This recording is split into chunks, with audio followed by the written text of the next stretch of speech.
Bonjour à tous, dans notre émission L'invité de Vassia, j'ai le plaisir aujourd'hui d'accueillir Alexandra. Bonjour Alexandra. Bonjour Vassia. Alexandra va nous parler d'elle, de son parcours, de ces deux entreprises qui sont sur Monaco. Une des entreprises s'appelle AC Cleaner et l'autre s'appelle Monaco Infinity Luxury. Alexandra, est-ce que tu peux te présenter et nous parler de toi? Alors déjà, merci beaucoup de m'inviter dans cette émission, je suis ravie. Je m'appelle Alexandra, je suis née en région parisienne. Je suis maman de 3 enfants et je dirige 2 sociétés donc à Monaco. Les gens disent de moi que je suis une personne plutôt engagée, persévérante, avec une énergie qui permet d'aller loin avec mes projets, même quand c'est difficile. Super. Alexandra, comment t'es venue l'idée de créer tes 2 entreprises? Laquelle a été créée en premier et pourquoi? Alors, c'est pas un projet, c'est vraiment spontané, c'est une opportunité. J'ai commencé par AC Cleaner en 2016 et récemment Monaco Infinity Luxury. AC Cleaner, c'est en discutant avec un ami architecte sur les problèmes des systèmes de climatisation, le manque de nettoyage par manque d'information certainement, mais c'est un fléau aujourd'hui et le traitement de l'air est important. Aujourd'hui, il est important de nettoyer ces climatisations. Oui. Les gens ne le savent pas, mais c'est un fléau. 8 grammes de poussière sur une volute peut faire une surconsommation de plus de 30% en électricité. D'accord. Il est important de nettoyer pour aussi la pérennité de ces appareils et bien évidemment la santé. Quel est le nombre de nettoyages qu'il faut préconiser pour ces climatisations dans l'année? Alors en fonction de si vous êtes un particulier, je dirais 1 fois par an. D'accord. En revanche, demain, si vous avez de l'asthme, vous êtes sensible au niveau santé, c'est important de le faire 2 fois à chaque saison.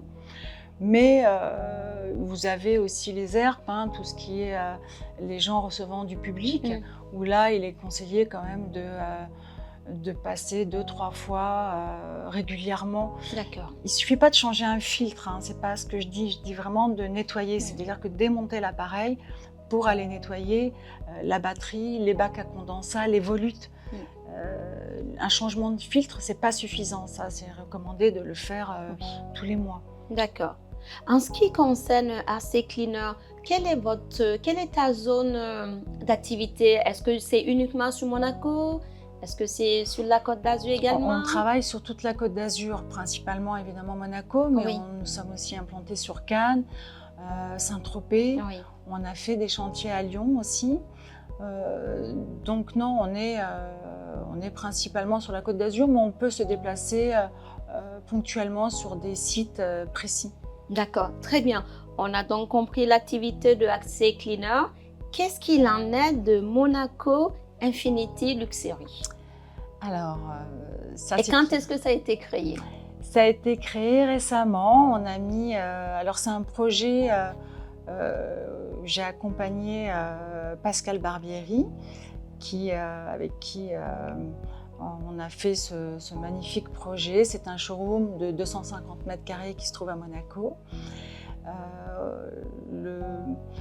Le projet, c'était de vendre, d'acheter, louer des voitures, mais aussi d'accompagner le client dans des projets, dans des souhaits, dans des rêves. C'est toujours autour de l'automobile, sur par exemple un circuit atypique, l'accompagner, lui organiser un grand prix avec ensuite un road trip, essayer de ne pas juste vendre ou acheter une voiture, mais plutôt vraiment aller continuer et travailler avec lui sur plein de choses. On fait aussi tout ce qui est location, on a de l'intermédiation en fait, on va dire location de jet, de yacht.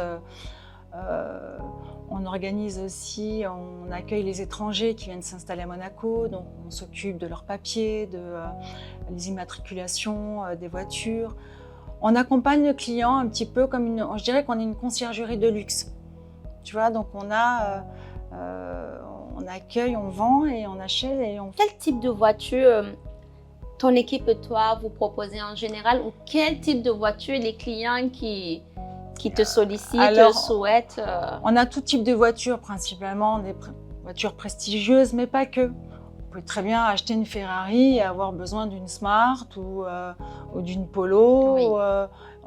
On n'est pas fermé, on est ouvert justement à tout. C'est pas parce que vous avez conduit des Porsche toute votre vie qu'aujourd'hui vous voulez un autre type de voiture, qu'on ne va pas vous accompagner. On est là, on cherche. Donc on est fermé à aucune marque précisément. Oui, c'est vraiment suivre le projet du client Tout dans à ce qui fait. l'intéresse. Voilà, et on essaye de lui trouver son souhait. Parfois c'est difficile, c'est des marques compliquées ou un modèle ancien. Donc on essaye de... La satisfaction du client, pour nous, c'est pas un objectif, Oui. Je dirais que c'est une culture Oui. dans les deux sociétés. C'est important pour nous, on est satisfait nous quand on a rendu les gens heureux. Ils sont venus avec une demande et on répond à leur demande positivement, on a gagné. On est Super. ravis.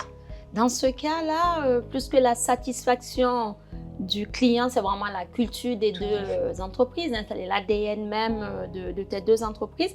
Alors, quel est le secret qui te caractérise dans la direction du fait que tu diriges ces deux entreprises? Quel est ton secret? C'est de s'entourer de bonnes personnes, Oui. de garder sa vision, d'être toujours soi-même à l'écoute des gens, c'est important. Oui. De ne pas aller vite, de prendre le temps de les écouter. On oublie souvent, on veut aller vite, mais non, il faut prendre son temps et c'est important et c'est ce qui fait avancer les choses et le pourquoi du client est content, je pense à la fin, parce qu'on réussit à trouver que ce soit dans la clim ou dans la voiture, le client va nous dire on a tel et tel problème, donc on l'écoute. Si on peut, on peut. Si on ne peut pas, il faut le dire aussi. Ah oui. C'est important de dire on ne peut pas, c'est pas grave. Il vaut mieux dire ça plutôt que dire on peut et de ne pas aller jusqu'au bout. Et de ne pas aller décevoir le client sur les attentes qu'il a ou sur l'image qu'il a de l'entreprise. Tout à fait. Oui. Il est important de préserver son image. Oui, mais voilà, de croire en soi, bien sûr. Nous, on a envie de bien faire, donc toujours le sourire, et c'est important. Ah oui, ça c'est super, vraiment de dire que l'écoute est vraiment le mot-clé. Ouais. Être à l'écoute de son client pour pouvoir réaliser ses désirs. Aussi, l'écoute permet de savoir si on peut ou pas réaliser le projet pour lequel le client sollicite. Donc, c'est important quand tu soulignes que quand on ne peut pas, il faut le dire, ou trouver les facteurs de pouvoir y arriver. En parlant de facteurs, quels sont tes principaux facteurs de réussite? Je crois qu'aujourd'hui, mais ça a toujours été mon cas, c'est s'adapter. C'est important de s'adapter à tout, aux gens, au monde. Il faut avoir cette force, c'est primordial. Ensuite, je dirais que c'est l'excellence dans ce que vous faites. Ça reste important, et de croire en soi. Oui. C'est important de garder confiance. La confiance, s'adapter, je dirais que c'est les mots-clés. Oui, la recherche de l'excellence pour satisfaire son client et être heureux de le voir ravi. Oui, un client ravi, c'est vous rentrez le soir, vous êtes heureux. Oui, on a l'impression d'avoir accompli tout à fait, son travail en voyant les lumières, les étoiles dans les yeux du client. Souvent, on dit lorsqu'on offre un cadeau, on le fait pour nous. Oui. C'est vrai, parce que lorsque quelqu'un va ouvrir son cadeau, on le voit, les étoiles dans les yeux, etc., ravi. Et donc, on est encore plus ravi que celui qui le reçoit. Donc, c'est important. C'est très important. Alexandra, au travers de nos échanges, on apprend à mieux te connaître. Je sais que tu es une femme chef d'entreprise impliquée. Alors, explique-nous un peu ton implication dans la vie économique, associative de Monaco comme en France. Alors oui, je suis une femme impliquée et je pense que c'est important de l'être quand vous faites vos projets. C'est important d'être présente à chaque étape, de la création, l'accompagnement, il faut les corrections si besoin. Pour pouvoir créer un projet, il faut être impliqué à 100% pour pouvoir avancer et surtout durer dans le temps. Et grâce à ça, j'ai des appuis comme des associations, femmes chefs d'entreprise par exemple, où je participe également. On s'entraide entre nous. C'est une belle association. Je fais partie du groupe monégasque, mais on est souvent en France et aussi avec la région PACA, Nice, Cannes. Également, je fais partie du MEB, Monaco Economic Board à Monaco.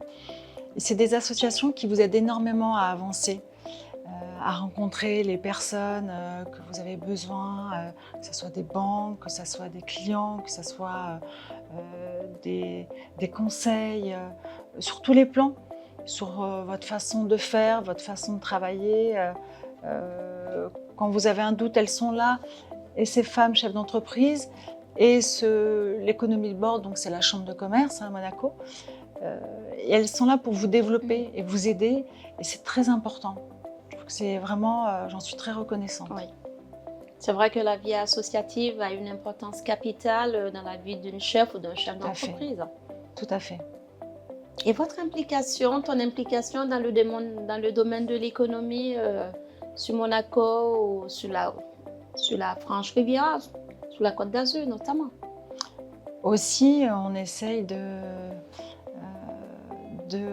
participer à plein d'événements, d'être là aussi, de donner, puisqu'on reçoit. Oui. Donc il faut être aussi présente lorsqu'on nous appelle sur certains événements.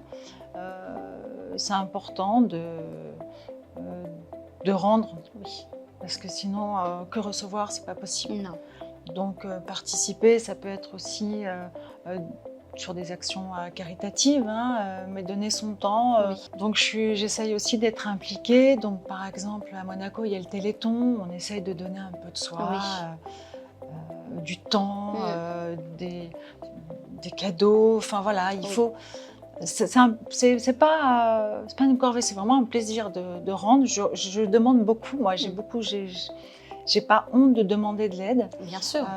Et donc forcément j'ai envie de rendre après. Oui. Ça, voilà. Et ça c'est très beau, oui. On donne, on reçoit, c'est un bel équilibre et c'est tout à ton honneur. Merci. Et en parlant de l'équilibre, quelles sont les valeurs qui sont véhiculées au sein de tes deux entreprises? Alors, les valeurs, je dirais que toutes les deux, elles se rejoignent sur l'excellence du service. C'est important, la discrétion aussi. Oui. C'est bien de garder pour soi certaines choses, donc c'est important. Je dirais le bien faire, vous savez, la ponctualité, on en revient à l'écoute aussi de son client. Je crois que c'est des valeurs importantes, oui. Au sein de nos deux, voilà, rendre le service à l'excellence sur les deux sociétés. Eh bien, génial. La ponctualité, l'excellence, la recherche de la satisfaction du client. En parlant de cela, qu'est-ce que tu peux dire aux jeunes? Quelle est la place de la jeunesse dans ton entreprise? Alors, monter une société, c'est pas une fin en soi. Moi, personnellement, c'est venu tout seul. Donc, je pense que à la jeunesse, je dirais qu'il faut s'écouter. Il faut se faire confiance. C'est pas grave l'échec, c'est pas grave si on part pas à la perfection.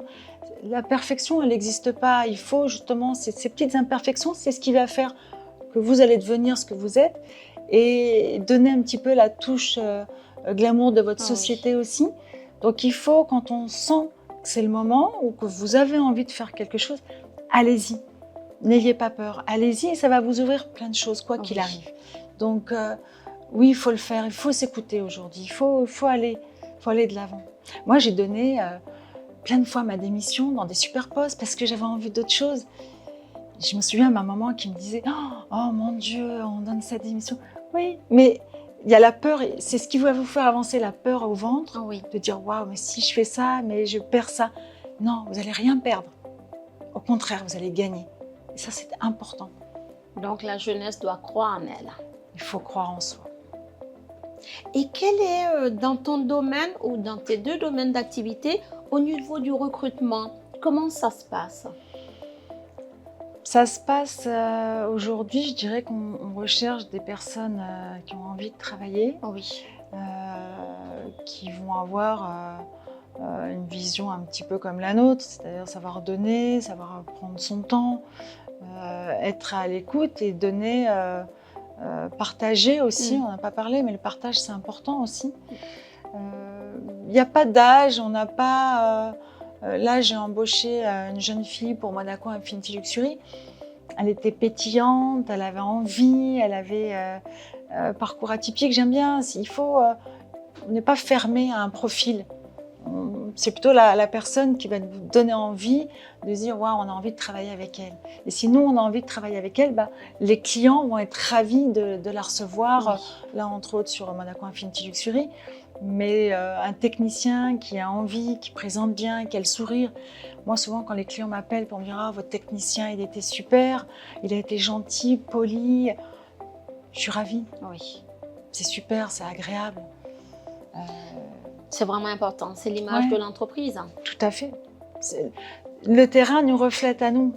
Et c'est dur d'aller chercher les clients aussi, de donner la confiance, que les clients vous donnent confiance, c'est pas gagné.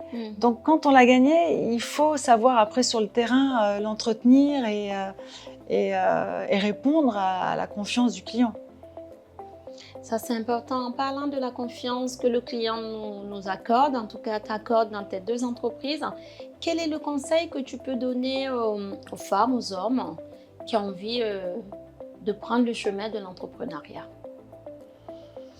Je pense que dès qu'on a un projet, il faut... Encore une fois, il faut y aller, il n'y a pas d'âge, c'est pas parce que vous avez fait X études qu'il tout de suite il faut créer une entreprise, non pas forcément, et à la fois, c'est pas parce que vous n'avez pas fait d'études qu'il ne faut pas créer son entreprise. Donc je pense que c'est un ressenti, et lorsque vous sentez que vous avez envie, que vous avez un projet, vous vous dites tiens ça n'existe pas, ou tiens je pourrais moi aussi faire ça, alors il faut y aller. Il faut y aller, il ne faut pas hésiter à demander de l'aide, je pense que c'est important. Aussi bien aux gens qui nous entourent, mais garder ce qu'on a envie, garder aussi sa vision.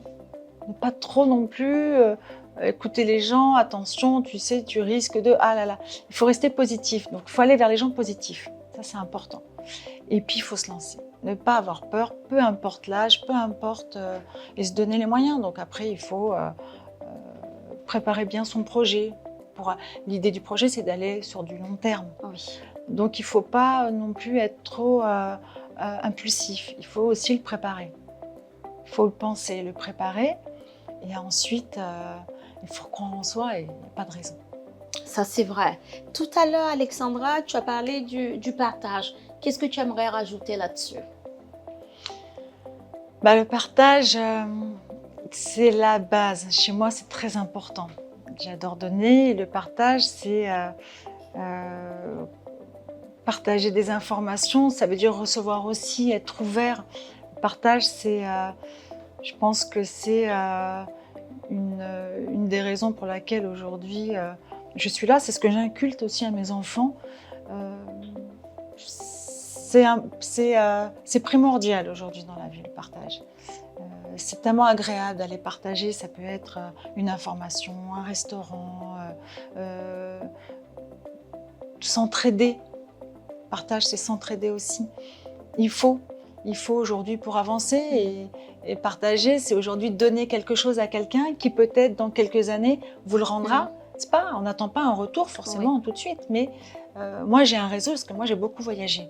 C'était très important pour moi, donc j'ai fait énormément de pays. Et aujourd'hui j'ai un réseau, j'ai des gens, des amis avec qui j'ai gardé contact en Afrique du Sud, aux États-Unis depuis longtemps. C'est parce qu'on a partagé, on a échangé. C'est une qualité. Oui. Et c'est très important pour avancer dans la vie, surtout si on veut créer un projet. Tout à l'heure, lorsque tu nous parles du partage, des valeurs du partage et des relations que tu as gardées un peu partout, euh, tu as parlé aussi de tes enfants, du fait que tu leur parles du partage, des valeurs du partage.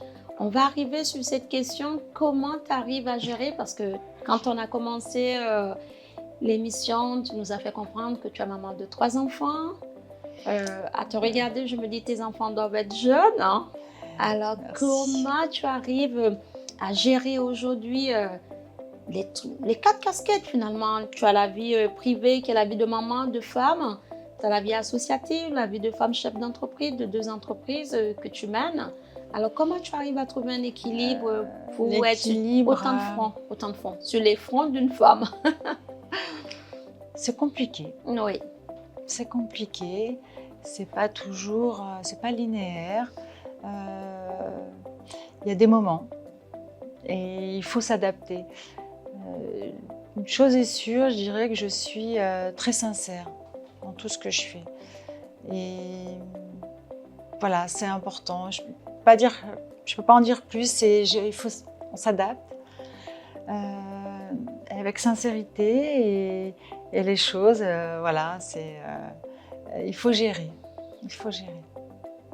Eh ben, je te remercie, Alexandra, d'avoir passé ce moment avec les téléspectateurs et moi-même. J'ai été ravie de notre échange, de la manière, de la sincérité avec laquelle tu t'es livrée. Tu as parlé de toi, de ton parcours, de tes valeurs, de celles de tes entreprises, de ta vie associative. Ce fut un plaisir de t'écouter. Merci beaucoup. Également, j'ai adoré partager ce moment avec toi. Je te remercie beaucoup pour l'invitation. J'espère que j'aurai appris, je vais pouvoir donner et aider certaines personnes ou ces jeunes qui ont envie de se lancer. En tous les cas, merci beaucoup pour tout. Ben, merci à toi parce que ton parcours il est inspirant. C'est sûr que tu vas en inspirer d'autres qui t'écouteront. J'espère aussi, oui, qui pourront se retrouver dans tes valeurs, inspirer aussi notre jeunesse et de nouvelles personnes dans un objectif de redécouvrir une nouvelle manière de faire leur vie. Faire leurs choses, bien sûr, leurs choix. Il faut s'écouter. La vie, elle est faite de choix. Oui. Donc il faut, voilà, et en fait, de rencontres, de choix, et on avance comme ça. Il faut être léger. Oui. Il faut se laisser aller et s'écouter, être léger, évoquer et s'adapter. Ne pas être figé sur quelque chose. Il faut un flux quand même. Et je pense qu'avec tout ça, on arrive à de belles choses. J'en suis convaincue. Je vous remercie de nous avoir écoutés. Je vous souhaite une excellente journée. Prenez bien soin de vous et à très bientôt dans un prochain épisode. Merci.